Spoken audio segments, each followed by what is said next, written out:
Bangkong sombong.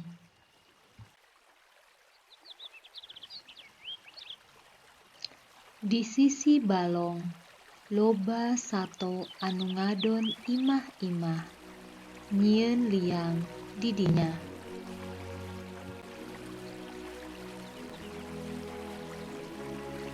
Anu matak lamun repeuting di dinya sok rame disarada.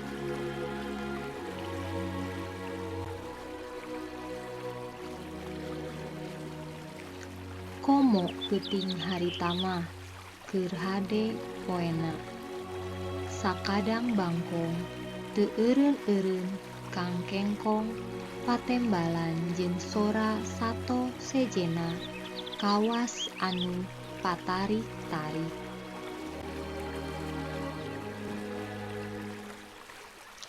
Keur ngeunah-ngeunah tetembangan bari diuk dina daun tarate. Torojo sakadang kadal nyamperkeun ka sakadang bangkong.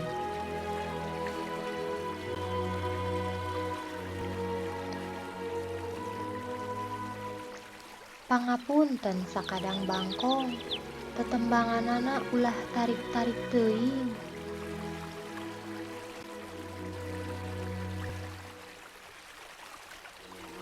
Naha, imah-imah kuring, rek kitu rek kieu nya kumaha kuring we atuh.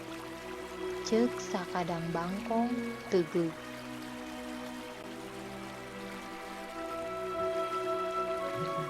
Lain kitu, anak kuring keur gering, perlu istirahat.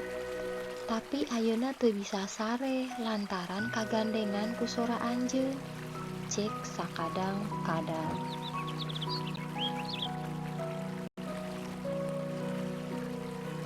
Eta mah salah sorangan atuh.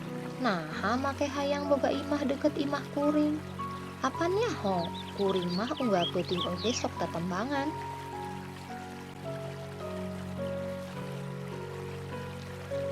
Maksud kuring teh lain nyaram tetembangan.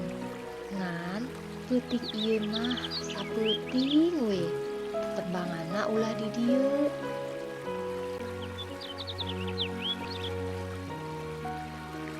Nya teu bisa atuh mun arek oge anjeun jeung anak anjeun anu indit ti dieu.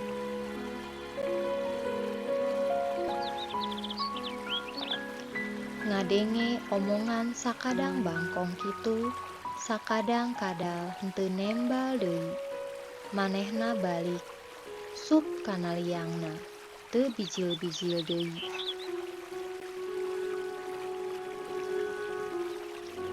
Ari sakadang bangkong terus bae tetembangan, malah siga nu ngahajakeun.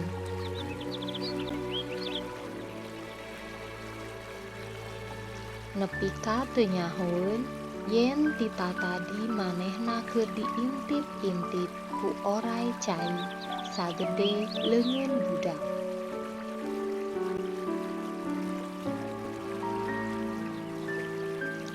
Gep bae sakadang bangkong teh disamber ku oray, teu bisa hojah deui.